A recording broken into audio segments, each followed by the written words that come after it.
ডাকসু নির্বাচন ঘিরে বিভক্ত ছাত্র রাজনীতি। আগে সংস্কার চায় ছাত্রদল, রোডম্যাপের দাবি বৈষম্য বিরোধী ছাত্রদের। পর্যালোচনার পর সিদ্ধান্ত জানালেন উপাচার্য। সুষ্ঠু এবং গণতান্ত্রিক সংস্কারের আগে ডাকসু নির্বাচনে যাওয়াটা আমার কাছে মনে হবে খুবই অকার্যকর এবং খুবই অপরিপক্ক সিদ্ধান্ত হবে। একটি কমিটিকে দায়িত্ব দিয়েছি ডাকসু সংক্রান্ত ব্যাপারে। তাদের মতামত পাওয়ার পরে আমরা চিন্তা করব আরো মোটামুটি একটা সবার সাথে মিলে একটা সমঝোতার ভিত্তিতে একটা আনন্দমুখর পরিবেশে যেন আমরা এই কাজটি করতে পারি।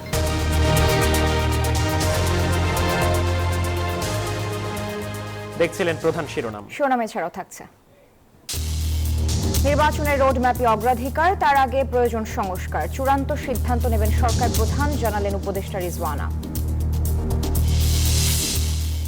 আগামী 6 থেকে 11 জানুয়ারি জুলাই ঘোষণাপত্র সপ্তাহ উদযাপনের ঘোষণা। দৃশ্যমান সরকারি উদ্যোগ না এলে কঠোর কর্মসূচির হুঁশিয়ারি। দেশের সব ব্যবস্থাতেই ভারতের আধিপত্যবাদ দেখছেন সার্জিস আলম। শেখ হাসিনাকে ফেরাতে সাড়া নেই দিল্লির, জানালেন পররাষ্ট্র উপদেষ্টা। 13 জেলায় মৃদু শৈত্যপ্রবাহ, মাঝারি থেকে ঘন কুয়াশার দাপট, বিপর্যস্ত জনজীবন, ব্যাহত যান চলাচল। সপ্তাহের শেষে বৃষ্টির আভাস। আমাদের নিউজ 24 সংবাদের সাথে আছি আমরা দুজন, আমি সারা মেহজাবিন এবং আমি মাহমুদুল হাসান। দেখছিলেন সংবাদ শিরোনাম। এবার বিস্তারিত। ছাত্র সংসদ নির্বাচন ঘিরে বিভক্ত ঢাকা বিশ্ববিদ্যালয়ের ছাত্র রাজনীতি। গঠনতন্ত্র সংস্কারের পরে নির্বাচন চায় ছাত্রদল, আর সংস্কার চাইলে দ্রুত নির্বাচনের রোডম্যাপ চায় বৈষম্য বিরোধী ছাত্র আন্দোলন। নানা দাবিতে সক্রিয় ক্যাম্পাসের অন্য সংগঠনগুলো। শিক্ষার্থীদের সাথে আলোচনার মাধ্যমেই ডাকসু ইস্যুতে সিদ্ধান্ত নিতে চান উপাচার্য। সংস্কারের মধ্য দিয়েই নির্বাচনের পথে হাঁটতে চায় বিশ্ববিদ্যালয় প্রশাসন। সজল দাসের প্রতিবেদন। ঢাকা বিশ্ববিদ্যালয় ছাত্র সংসদ গৌরবের ইতিহাস থাকলেও দলবাজির রাজনীতিতে কোণঠাসা এই ঐতিহ্যবাহী প্ল্যাটফর্ম। বিশেষ করে গেল 16 বছরে ক্ষমতাসীনদের অনাগ্রহে হারিয়েছে স্বাভাবিক ধারা ও গ্রহণযোগ্যতাও। পরিবর্তিত পরিস্থিতিতে ডাকসু নির্বাচন ঘিরে আবারও সরব বিশ্ববিদ্যালয় রাজনীতি। শিক্ষার্থীদের কণ্ঠ হিসেবে আবারও সক্রিয় হোক ডাকসু, এমন চাওয়া সাধারণ শিক্ষার্থীদের। ডাকসু যেন কোনোভাবেই পুরনো দিনের লেজুর বৃত্তির হাতিয়ার হয়ে না ওঠে, তাই গঠনতন্ত্র সহ ক্ষমতা কাঠামোই আমূল পরিবর্তন চাইছে ছাত্র সংগঠনগুলো। সিন্ডিকেট আগে ডিসম্যান্টেল করে নতুন সিন্ডিকেট বানাতে হবে। আপনার যে ছাত্রলীগাররা রয়েছে তাদের একটা নিয়মতান্ত্রিক উপায়ে বিচারের প্রক্রিয়ার মধ্যে দিয়ে নিয়ে শুদ্ধিকরণ করতে হবে এবং ডাকসুর গঠনতন্ত্র সংস্কার করতে হবে। এই তিনটা কাজ করার পরে ডাকসু যখনই দেওয়া হোক আমাদের কোনো আপত্তি নেই। সংস্কার ঘিরে জাতীয় রাজনীতির প্রভাবও বিদ্যমান ঢাকা বিশ্ববিদ্যালয়ে। সংস্কার নাকি নির্বাচন, কোনটি আগে, এ নিয়ে মতভেদ স্পষ্ট। গঠনতন্ত্রের বর্তমান যে অবস্থা, এটার মধ্যে গণতান্ত্রিক কিংবা শিক্ষার্থীদের প্রতিনিধিত্বের ব্যাপারে আসলে কোনো কিছু ওইভাবে বলা নাই। তো ওইটার একটা সুষ্ঠু এবং গণতান্ত্রিক সংস্কারের আগে ডাকসু নির্বাচনে যাওয়াটা আমার কাছে মনে হবে খুবই অকার্যকর এবং খুবই অপরিপক্ক সিদ্ধান্ত হবে। আর এই দুয়ের মধ্যে যোগসূত্র খুঁজছে বিশ্ববিদ্যালয় প্রশাসন। কমিটি গড়ে শিক্ষার্থীদের সঙ্গে বসার পরিকল্পনা উপাচার্যের। একটি কমিটিকে দায়িত্ব দিয়েছি ডাকসু সংক্রান্ত ব্যাপারে। তাদের গঠনতন্ত্র সহ ইত্যাদি বিষয়ের কিছু সংশোধন প্রস্তাব এসছে, এগুলো আমরা কতটুকু করতে পারবো, কিভাবে করব, এগুলো এটা নিয়ে তাদের মতামত পাওয়ার পরে আমরা চিন্তা করব আরো মোটামুটি একটা সবার সাথে মিলে একটা সমঝোতার ভিত্তিতে একটা আনন্দমুখর পরিবেশে যেন আমরা এই কাজটি করতে পারি। শিক্ষার্থীরা বলছেন, অধিকার আদায় কিংবা জাতীয় রাজনীতি সব সময় সোচ্চার ঢাকা বিশ্ববিদ্যালয়। এই ক্যাম্পাসই অনেক সময় নির্ধারণ করে দেয় জাতীয় রাজনীতির গতিপথ। সজল দাস, নিউজ 24, ঢাকা। পর্যালোচনা কমিটির সুপারিশ পাওয়ার পরই আলোচনার মাধ্যমে হবে ডাকসু নির্বাচন বলে জানিয়েছেন বিশ্ববিদ্যালয়ের উপাচার্য ডক্টর নিয়াজ আহমেদ খান। সকালে ঢাকা বিশ্ববিদ্যালয়ের চারুকলা ইউনিটের ভর্তি পরীক্ষার কেন্দ্র পরিদর্শনে গিয়ে একথা জানান তিনি। আমরা একটি কমিটিকে দায়িত্ব দিয়েছি ডাকসু সংক্রান্ত ব্যাপারে। তাদের গঠনতন্ত্র সহ ইত্যাদি বিষয়ের কিছু সংশোধন প্রস্তাব এসছে, এগুলো আমরা কতটুকু করতে পারবো, কিভাবে করব, এগুলো এটা নিয়ে। এবং আমাদের আরেকটি বড় কমিটি কাজ করছে সার্বিক আমাদের রাজনৈতিক যে ক্যাম্পাস ভিত্তিক রাজনীতির কেমন রূপ হওয়া উচিত, তার স্বরূপ কেমন হবে, কাঠামো কেমন হবে ইত্যাদি নিয়ে পরামর্শ দিতে। তারাও একটা পর্যায়ে তাদের শুধুমাত্র তারা ডাকসু দেখছে না, তারা সার্বিকভাবে বিষয়গুলো দেখছে। নির্বাচনের রোডম্যাপ তৈরি করাই অন্তর্বর্তী সরকারের প্রধান অগ্রাধিকার, কিন্তু তার আগে রাষ্ট্র কাঠামোতে কিছু সংস্কার প্রয়োজন, যা নিয়ে কাজ করছে 11 কমিশন। নিউজ 24-কে এসব কথা জানান উপদেষ্টা রিজওয়ানা হাসান। এছাড়া সাচিবিক দায়িত্ব পালন সহ 11 কমিশন যেসব চ্যালেঞ্জের মুখোমুখি হচ্ছে তা নিয়ে শনিবার দিনব্যাপী আলোচনা হয়। উপদেষ্টা রিজওয়ানা বলেন, সংস্কার কমিশনের সুপারিশের ভিত্তিতে চূড়ান্ত সিদ্ধান্ত নেবেন প্রধান উপদেষ্টা। শাহনাজ ইয়াসমিনের রিপোর্ট। রাষ্ট্র সংস্কারে 11টি কমিশন গঠন করে অন্তর্বর্তী সরকার। এর মধ্যে জনপ্রশাসন, সংবিধান, দুদক, নির্বাচন, বিচার বিভাগ এবং পুলিশ সংস্কার কমিশন গঠন হয় অক্টোবরের 3 তারিখ। 31 ডিসেম্বরের মধ্যে এগুলোর সুপারিশ জমা দেওয়ার কথা ছিল। কিছু কাজ বাকি থাকায় মন্ত্রিপরিষদ বিভাগ থেকে বৃহস্পতিবার এই 6 কমিশনের সময় বাড়িয়েছে 15 জানুয়ারি পর্যন্ত।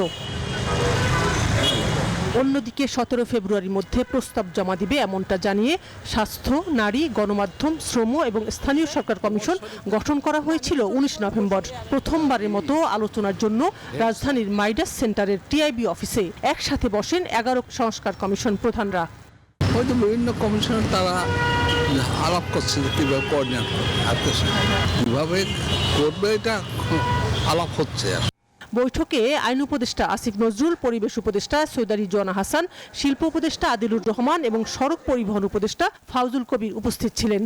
এটা হচ্ছে বিভিন্ন যে সংস্কার কমিশন হয়েছে, কমিশনের মধ্যে একটা অভ্যন্তরীণ আলোচনা কিভাবে কাজটা আরো এগোনো যায়। তাদের কিছু কিছু ছিল সাচিবিক চ্যালেঞ্জ, কিছু কিছু ছিল ইনফরমেশনগুলো প্রসেস করার চ্যালেঞ্জ, কিছু কিছু ছিল মানে অনেক ওভারওয়েলমিং, মানুষের অনেক ধরনের কমেন্টস, অনেক বড় বড় প্রত্যাশা, একটা কনক্লুশনে আসা, এগুলো ছিল মূলত চ্যালেঞ্জ। কোনগুলো প্রায়োরিটি বেসিসে once there reports are finalized, প্রতিবেদনগুলো শেষ হয়ে গেলে যে প্রায়োরিটি বেসিসে কোনোগুলো আপনারা মনে করেন কিনা, what's your opinion on this, এগুলো নিয়ে কথা বলা। উপদেষ্টা সৈয়দা রিজওয়ানা হাসান বলেন, নির্বাচনের রোডম্যাপ তৈরি করা অন্তর্বর্তী সরকারের প্রধান অগ্রাধিকার হলেও এর আগে কিছু সংস্কার প্রয়োজন, যা নিয়ে কাজ করছে 11 কমিশন। এই যে কমিশনের প্রতিবেদনগুলো, এগুলোর প্রাইমারি স্টেক হোল্ডার্স দুইটা, একটা হচ্ছে রাজনৈতিক দলগুলো, একটা হচ্ছে দেশের সাধারণ মানুষ। হ্যাঁ, তো এগুলো যখন পাবলিক হয়ে যাবে, ওপেন হয়ে যাবে, তখন এগুলো সবার প্রপার্টি হয়ে যাবে, সবাই এটা নিয়ে কথা বলবে, একটা ঐক্যমতে আসবে। এরকম আগে পরের বিষয় না, সবগুলো সাইমালটেনিয়াসলি চলবে। নির্বাচনটা হবে নির্বাচনের সময়, জি, কারণ নির্বাচনের জন্য কিছু কিছু সংস্কারের আমাদের প্রয়োজন হবে। জানান, আলোচনার বিষয়বস্তু উপদেষ্টা পরিষদকে অবহিত করা হবে। এরপর কমিশনের সুপারিশ নিয়ে চূড়ান্ত সিদ্ধান্ত নেবেন প্রধান উপদেষ্টা। শাহনাজ ইয়াসমিন, নিউজ 24, ঢাকা। জুলাই আন্দোলনের ঘোষণাপত্র প্রকাশের পক্ষে আগামী 6 থেকে 11 জানুয়ারি দেশব্যাপী গণসংযোগ সহ বিভিন্ন কর্মসূচি পালন করবে বৈষম্য বিরোধী ছাত্র আন্দোলন ও জাতীয় নাগরিক কমিটি। দুপুরে রাজধানীর বাংলা মোটরে যৌথ সংবাদ সম্মেলনে এ ঘোষণা দেন তারা। বৈষম্য বিরোধী ছাত্রদের পক্ষ থেকে জুলাই আন্দোলনের ঘোষণাপত্র প্রকাশের কথা ছিল 31 ডিসেম্বর, কিন্তু সরকার নিজেরাই এই ঘোষণাপত্র প্রস্তুত করবে এমন আশ্বাসে সেদিন শহীদ মিনারে শুধু সমাবেশ করেই ফিরে যায় সারা দেশ থেকে আগত ছাত্ররা। এ সময় 15 জানুয়ারির মধ্যে প্রোক্লেমেশন অফ রেভলিউশন ঘোষণার আলটিমেটাম দেয় ছাত্রনেতারা। 15 জানুয়ারির মধ্যে আমাদের এই জুলাই গণঅভ্যুত্থানের ঘোষণাপত্র জারি করতে হবে। এমন অবস্থায় 4 দিন পার হলেও সরকারের কার্যকর উদ্যোগ নেই বলে মনে করে ছাত্র নেতারা। দুপুরে সংবাদ সম্মেলন করে প্রোক্লেমেশন অফ রেভলিউশনের পক্ষে 6 থেকে 11 জানুয়ারি দেশব্যাপী বিভিন্ন কর্মসূচি পালনের কথা জানান বৈষম্য বিরোধী ছাত্র আন্দোলনের আহ্বায়ক হাসনাত আব্দুল্লাহ। আগামী সপ্তাহ জুড়ে দেশের প্রতিটি জেলায় এই ঘোষণাপত্রের দাবিতে কর্মসূচি পালন করা হবে। ইতিমধ্যে যেমনটি বলছিলাম, সারা দেশের সকল শিক্ষা প্রতিষ্ঠানে বৈষম্য বিরোধী ছাত্র আন্দোলন এবং প্রত্যেকটি জেলা উপজেলায় ছাত্র, নাগরিক, পেশাজীবী, কৃষক, শ্রমিক ও সর্বস্তরের জনগণের মাঝে একযোগে আমরা গণসংযোগ চালাবো। এ সময় জাতীয় গুরুত্বপূর্ণ বিষয়ে সরকারকে আরো কার্যকর উদ্যোগ নেওয়ারও আহ্বান জানান তারা। সংবাদ সম্মেলনে বলা হয়, জনস্বার্থের বিভিন্ন ইস্যুতে সরকার তাদের মতামত জানতে চাইলে ছাত্ররা সহযোগিতা করবে। সরকারকে আহ্বান জানাবো, আজকে বা কালকে অতি দ্রুত সময়ের মধ্যেই সরকার জনগণের সামনে কার্যত একটি দৃশ্যমান উদ্যোগ গ্রহণ করুক, রাজনৈতিক দলগুলোকে ডাকুক এবং গণ অভ্যুত্থানের শক্তি যে বৈষম্য বিরোধী ছাত্র আন্দোলন, তাদের থেকে সরকার ডাক আহ্বান করুক। 15 জানুয়ারির মধ্যে জুলাই আন্দোলনের ঘোষণাপত্র প্রকাশ করা না হলে আরো কর্মসূচি দেওয়ারও কথা জানান তারা। বিএনপির এ পর্যন্ত কোনো অফিসিয়াল জুবারসিনী, নিউজ 24, ঢাকা। দেশের প্রত্যেকটি সিস্টেমে পরোক্ষভাবে ভারতের আধিপত্যবাদ প্রতিষ্ঠিত বলে মন্তব্য করেছেন জাতীয় নাগরিক কমিটির মুখ্য সংগঠক সার্জিস আলম। শনিবার দুপুরে চট্টগ্রাম গোল টেবিল বৈঠকে একথা বলেন তিনি। তরুণ প্রজন্মের কাছে ভারতকে যেভাবে পীরের পর্যায়ে নিয়ে যাওয়া হয়েছে, সেটিকে আমরা খণ্ডন করতে পারবো। আমরা আধিপত্যবাদ যদি খণ্ডন করতে চাই, এই আধিপত্যবাদ যেই প্যারামিটারগুলো দিয়ে তৈরি হয়েছে সেগুলো আমাদের আগে ভাঙতে হবে। সাবেক প্রধানমন্ত্রী শেখ হাসিনাকে দেশে ফেরত পাঠানোর বিষয়ে ভারত থেকে কোনো আনুষ্ঠানিক চিঠি পায়নি বাংলাদেশ, জানিয়েছেন পররাষ্ট্র উপদেষ্টা তৌহিদ হোসেন। বিকালে পূর্বাচলে এক আয়োজনে কথা বলেন তিনি। আমরা এখন পর্যন্ত আমি কোনো চিঠি পাইনি, এটা জাস্ট পত্রপত্রিকাতে যেটুকু দেখেছি সেটুকুই। এটাকেই আমাদের একটা ছোট্ট সাফল্য হিসাবে দেখতে হবে যে কেউ নির্দ্বিধায় কোনো ভয় ছাড়া এই সরকারের সমালোচনা করতে পারছে। উৎপাদন বেশি দেখাতে হবে, এটার কোনো প্রয়োজন নেই। প্রকৃত উৎপাদন যেটা হচ্ছে সেটাই দেখানো উচিত। সত্য সামনে আসলে আপনি সেই সত্যের ভিত্তিতে কি সিদ্ধান্ত নেওয়া উচিত সেটা নিতে পারবেন। বিএনপির ভারপ্রাপ্ত চেয়ারম্যান তারেক রহমানের বিরুদ্ধে দায়ের করা চাঁদাবাজির 4টি মামলা বাতিল করে হাইকোর্টের দেয়া রায়ের বিরুদ্ধে লিভ টু আপিল করেছে রাষ্ট্রপক্ষ। রোববার এসব আবেদনের ওপর শুনানি হবে। গত 23 অক্টোবর বিচারপতি AKM আসাদুজ্জামান ও বিচারপতি সৈয়দ এনায়েত হোসেনের হাইকোর্ট বেঞ্চ মামলাগুলো বাতিল করে রায় দেন।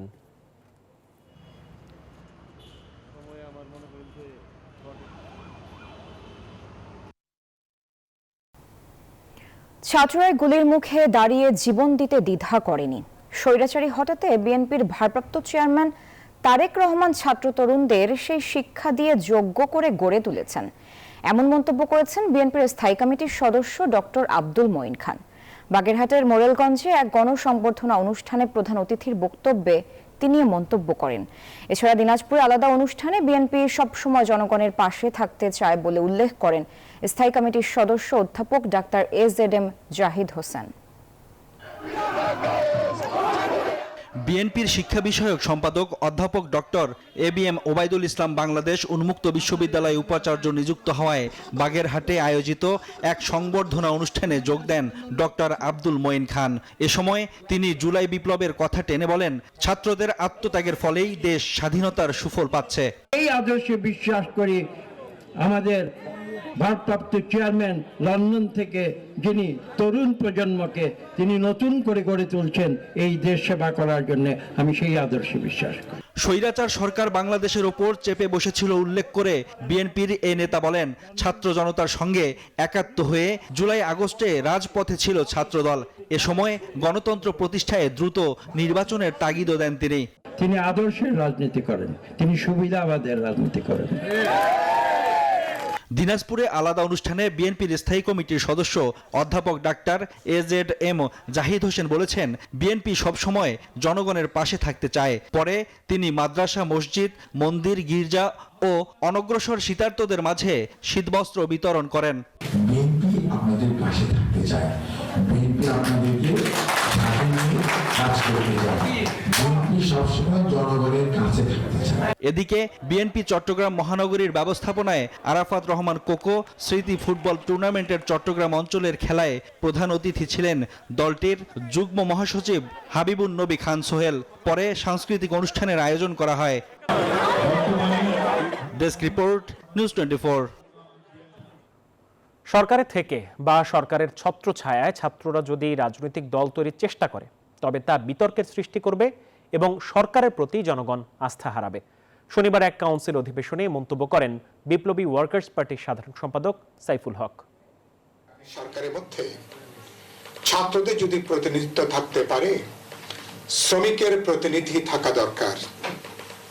সরকার এদিকে কোনো ভ্রুক্ষেপ করেনি, ছাত্র তরুণরাও এটা বিবেচনার মধ্যে নেয়নি। পরে যারা সরকার গঠন করেছেন তারাও কোনো শ্রমিক প্রতিনিধি রাখার দরকার এটা তাদেরও মনে হয় নাই। 47-71 যারা জাতিকে স্বাধীনতা ফিরিয়ে দেওয়ার প্রতিশ্রুতি দিয়েছে তারা কেউ কথা রাখেনি বলে মন্তব্য করেছেন জামায়াতের আমির ডাক্তার শফিকুর রহমান। জেলা জামায়াতের আয়োজনে কুষ্টিয়া সরকারি কলেজ মাঠে আয়োজিত কর্মী সভায় প্রধান অতিথির বক্তব্যে এসব কথা বলেন তিনি।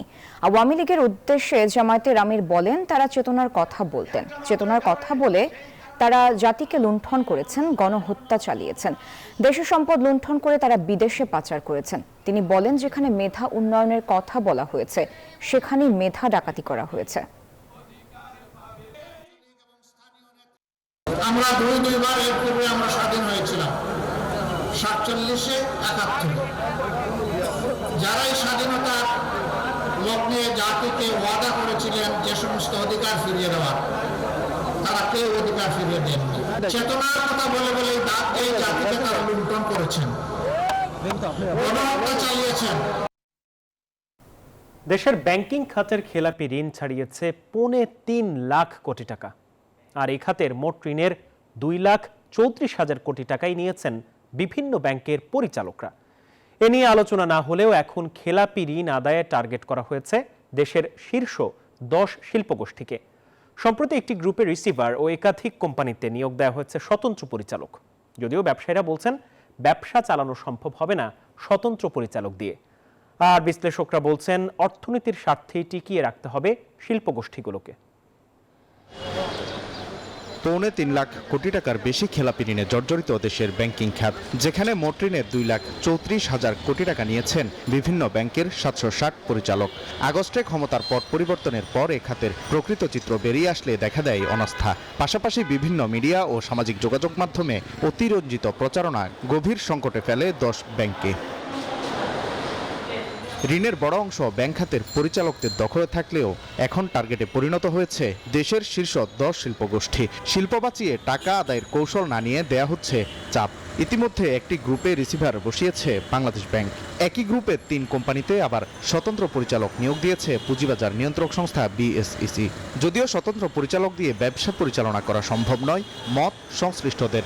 বলছেন ব্যবসায়ীদের অনাস্থার কারণে বিনিয়োগ কমে গেলে চাপে পড়বে দেশের অর্থনীতি। কোর ব্যবসা পরিচালনার জন্য আসলে দিনের শেষে 100% ইন্ডিপেন্ডেন্ট ডিরেক্টরস কিংবা যারা ইন্ডিপেন্ডেন্ট ডিরেক্টরদের যাদের এই ব্যবসাটা সম্পর্কে সম্যক ধারণা নেই, তাদের দিয়ে আসলে চালানোটা ডিফিকাল্ট। অর্থনীতিবিদ ও বিশ্লেষকরাও বলছেন দেশের অর্থনীতির স্বার্থেই আস্থা ফিরিয়ে আনতে হবে ব্যবসায়ীদের। 85% বেসরকারি খাত নির্ভর অর্থনীতিতে শিল্প প্রতিষ্ঠান বন্ধ হয়ে গেলে কমবে কর্মসংস্থান। চাপে থাকা অর্থনীতি পড়বে গভীর সংকটে। যে বড় বড় শিল্প কারখানা লার্জ কংগ্লোমারেট যেগুলো বন্ধ করা হচ্ছে, সেগুলোর জন্য কিন্তু বাংলাদেশের অর্থনীতি এটা হুমকির ভিতরে পড়বে। তার কারণ হচ্ছে যে এখানে আপনার এটার সাথে জড়িত হচ্ছে যে এমপ্লয়মেন্ট জড়িত, এটার সাথে জড়িত, এটার উপরে ডিপেন্ড করবে বেকারত্ব কত বাড়বে এবং এমপ্লয়মেন্টও কত বাড়বে। যে অর্থনীতিতে উচ্চ বেকারত্ব এবং উচ্চ মূল্যস্ফীতি একসাথে বিরাজ করে, ওই অর্থনীতি থেকে আসলে স্থবিরতা চলে আসে। ভালো প্রতিষ্ঠানগুলোকে বন্ধ করার এটা কোনো অর্থনৈতিকভাবে যৌক্তিক না, বরঞ্চ আপনি শাস্তি দিতে পারেন আইনের অনুযায়ী।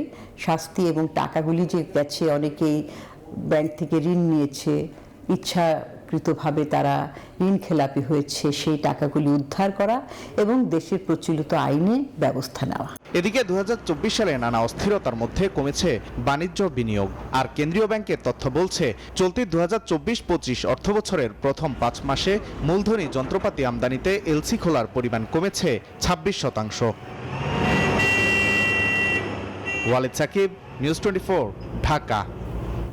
আগামী জাতীয় নির্বাচন অবাধ, সুষ্ঠু এবং নিরপেক্ষ হবে। নির্বাচনের সম্ভাব্য সময় 2025 সালের শেষ ভাগ থেকে 26 সালের প্রথমার্ধের মধ্যে, বলেছেন প্রধান উপদেষ্টা ডক্টর মোহাম্মদ ইউনূস। ব্রিটিশ সংসদ সদস্য রূপা হক দেখা করতে এলে তাকে সব কথা জানান অধ্যাপক ইউনূস। প্রধান উপদেষ্টা বলেন, নির্বাচনের তারিখ নির্ভর করছে জনগণ কতটা সংস্কার চায় তার উপর। বৈঠকে ডক্টর ইউনূস বলেন, বাংলাদেশের গত 3টি নির্বাচনে জনগণ ভোট দিতে পারেনি, 3টি সংসদই ছিল ভুয়া। রূপা হক বলেন, পরবর্তী নির্বাচন পর্যবেক্ষণে তিনি ঢাকা সফর করতে আগ্রহী। দেশের 13 জেলায় মৃদু শৈত্যপ্রবাহ বয়ে যাচ্ছে। এছাড়া সারা দেশে মাঝারি থেকে ঘন কুয়াশা পড়ছে। এতে জনজীবন সহ ব্যাহত হচ্ছে যানবাহন চলাচল। বেশি ভোগান্তিতে পড়েছেন শ্রমজীবী নিম্ন আয়ের মানুষ, আর হাসপাতালে বাড়ছে ঠান্ডাজনিত রোগীর সংখ্যা। আজও দেশের সর্বনিম্ন তাপমাত্রা রেকর্ড করা হয়েছে তেঁতুলিয়ায় 9.4 ডিগ্রি সেলসিয়াস। এদিকে সপ্তাহ শেষে বৃষ্টির আভাস দিয়েছে আবহাওয়া বিভাগ।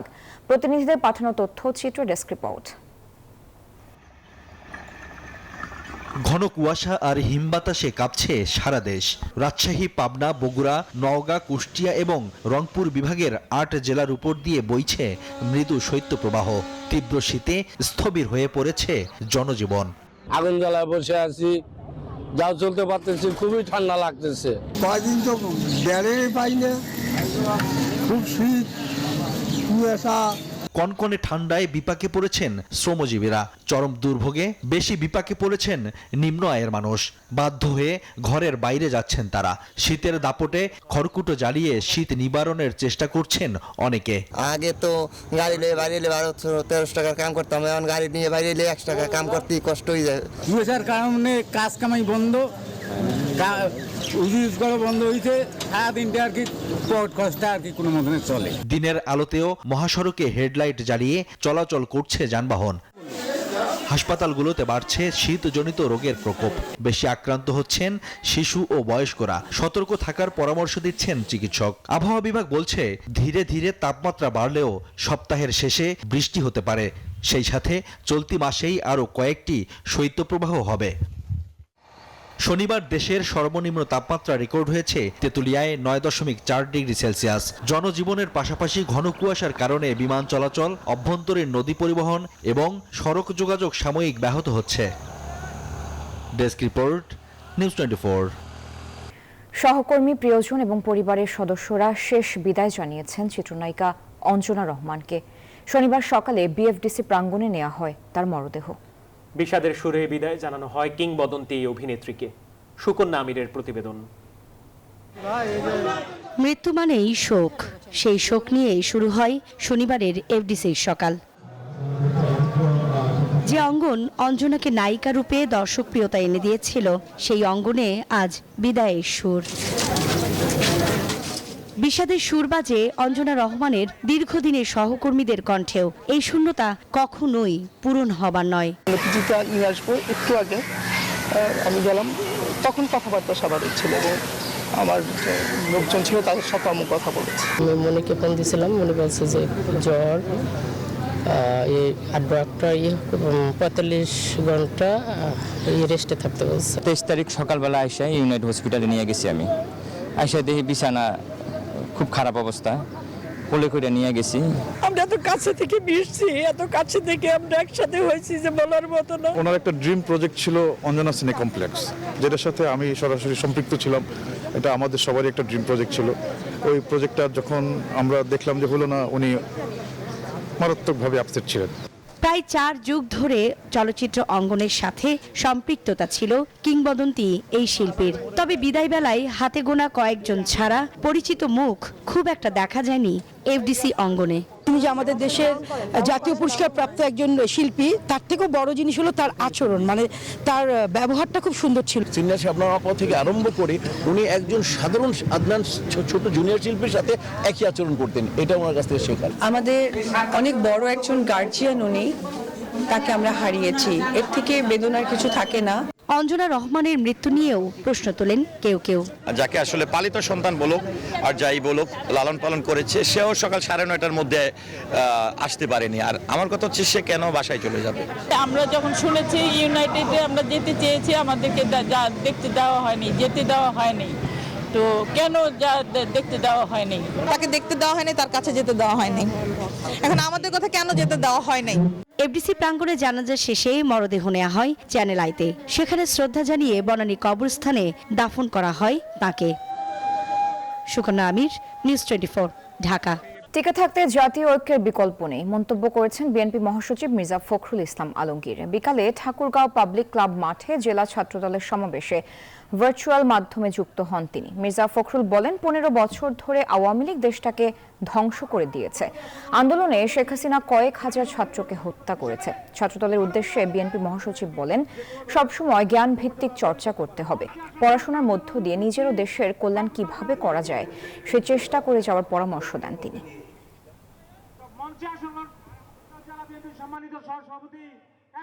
রাজধানীর আদাবরে একটি বাসার লকার ভেঙে লুট হওয়া 45 ভরি স্বর্ণালংকারের মধ্যে 32 ভরি উদ্ধার করেছে পুলিশ। সিসি ক্যামেরার ফুটেজ বিশ্লেষণ করে দুজনকে গ্রেফতার করা হয়েছে। এখন পর্যন্ত বাকি স্বর্ণ উদ্ধারের চেষ্টা চলছে বলে জানিয়েছে পুলিশ। রাজধানীর আদাবরে 16 নম্বর রোডের এ বাসার লকার ভেঙে লুট হয় 45 ভরি স্বর্ণ। ভুক্তভোগী থানায় অভিযোগ করলে সিসি ক্যামেরার ফুটেজ বিশ্লেষণ করে চুরির সাথে জড়িত দুজনকে গ্রেপ্তার করে পুলিশ। পরে জানা যায় গ্রেপ্তারকৃত কিশোর মাহিন বাদী বাবলি সরকারের আপন ভাইয়ের ছেলে। তাকে সহযোগিতা করে বন্ধু রেহান। মাহিন ওই ভবনে থাকতো বলে জানান প্রতিবেশীরা। 45 গড়ি স্বর্ণ 50,000 টাকা উঠছে ওরা। তার ভাইস্তে ওই তার ভাই বউ আর ওর বন্ধু বান্ধব আসছিল, গিয়ে সাত করে নিয়ে এসে তালা ভাঙিয়ে নিছে। পুলিশ এসে দিয়ে গেছে, ফুস করছে, রুমের ভিতরে করছে, ধরে নিয়ে গেছে। আদাবর থানার অফিসার ইনচার্জ SM জাকারিয়া জানান, ফ্যান্টাসি থেকে গয়না চুরির পরিকল্পনা করে তারা। মাহিন তার ফুপুর বাসা ফাঁকা পেয়ে বন্ধুকে নিয়ে ঘটনাটি ঘটায়। দুই বন্ধু মিলে প্ল্যান করে, তো হঠাৎ সেদিন বাদীর অনুপস্থিতিতে সেটা সুযোগটা কাজে লাগিয়েছে। দরজা লকার তারা প্রথমে ভাঙে, তারপরে ভিতরে ঢুকে যে ওয়ার্ড্রপের মধ্যে ছিল সেই ওয়ার্ড্রপের লকারও তারা ভাঙে। 45 ভরির মধ্যে 32 ভরি স্বর্ণ উদ্ধার করা হয়েছে বলে জানায় পুলিশ। সঙ্গে উদ্ধার করা হয় 27,000 টাকাও। অনুমান 45 ভরি স্বর্ণ এবং 12 ভরি রৌপ্য তার মিসিং ছিল। তো সেখান থেকে আমরা 32 ভরি স্বর্ণ এবং 10 ভরি রৌপ্য উদ্ধার করি। গেল 28 থেকে 29 তারিখের মধ্যে তারা এই চুরির ঘটনা ঘটায় বলে জানিয়েছে পুলিশ। Desk report, news 24। এবার অর্থ বাণিজ্য সংবাদ। 29তম আন্তর্জাতিক বাণিজ্য মেলার চতুর্থ দিন আজ। অন্যবারের তুলনায় এবার প্রথম সপ্তাহে ক্রেতা মুখর মেলা প্রাঙ্গণ। অত্যাধুনিক প্রযুক্তিপণ্য নজর কাটছে মেলায় আসা দর্শনার্থীদের, তাই ভিড় করছেন ইলেকট্রনিক পণ্যের স্টলগুলোতে। বাণিজ্য মেলার প্রথম সপ্তাহে ক্রেতার চাপ কম হওয়ায় অনেকেই আগেভাগে এসেছেন মেলা ঘুরে দেখতে। দুপুরের পর থেকে বাড়তে থাকে ক্রেতা দর্শনার্থীদের ভিড়। এবছর বাণিজ্য মেলায় যুক্ত হয়েছে বেশ কিছু নতুনত্ব। জুলাই আগস্ট অভ্যুত্থানে যারা শহীদ হয়েছেন তাদের সম্মানার্থে তৈরি করা হয়েছে শহীদ মুগ্ধ ও আবু সাইদ কর্নার এবং তারুণ্যের প্যাভিলিয়ন। মেলায় আসা দর্শনার্থীদের অনেকেই ভিড় করছেন ইলেকট্রনিক পণ্যের স্টলগুলোতে, যেখানে যে কোনো পণ্য কিনলেই পাওয়া যাচ্ছে বিশেষ মূল্য ছাড়। আমাদের প্রত্যেকটা প্রোডাক্টেই আলাদা করে ডিসকাউন্ট আছে এবং শতকোটি অফারে প্রত্যেকটা প্রোডাক্টের সাথে স্ক্র্যাচ কার্ড আছে। হোমডিম অফারে আমাদের প্রথম পুরস্কার হিসেবে আমরা একটা ফ্ল্যাট দিচ্ছি, সেকেন্ড পুরস্কার গাড়ি এবং তৃতীয় পুরস্কার হিসেবে ডাবল ডোর ফ্রিজ। এবারের মেলায় ইলেকট্রনিক পণ্যের স্টলগুলোতে পাওয়া যাচ্ছে অত্যাধুনিক প্রযুক্তির fridge, TV, washing machine, AC সহ নানা প্রয়োজনীয় সামগ্রী। সাধ্যের মধ্যে পছন্দের পণ্য পেয়ে খুশি ক্রেতারা। বাজারে সীমিত মাল না, এখানে হয়তো বেশি ডিজাইনের পাওয়া যেতে পারে, এই জন্য আসলাম। ছোটখাটো একটা পণ্য কিনে না কিনলে একটু ভালো লাগে না, তার জন্য মেলা আসা। পছন্দ হচ্ছে কিছু, তো দাম একটু মনে হচ্ছে কি বেশি বেশি মনে হচ্ছে। ভবিষ্যতে ক্রেতাদের জন্য আরো উন্নত প্রযুক্তির পণ্য নিয়ে আসার পরিকল্পনার কথাও জানান বিক্রেতারা। মরিয়ম আজিজ মৌরিন, নিউজ 24, ঢাকা। এই ছিল নিউজ 24 সংবাদে। এতক্ষণ সাথে থাকার জন্য ধন্যবাদ।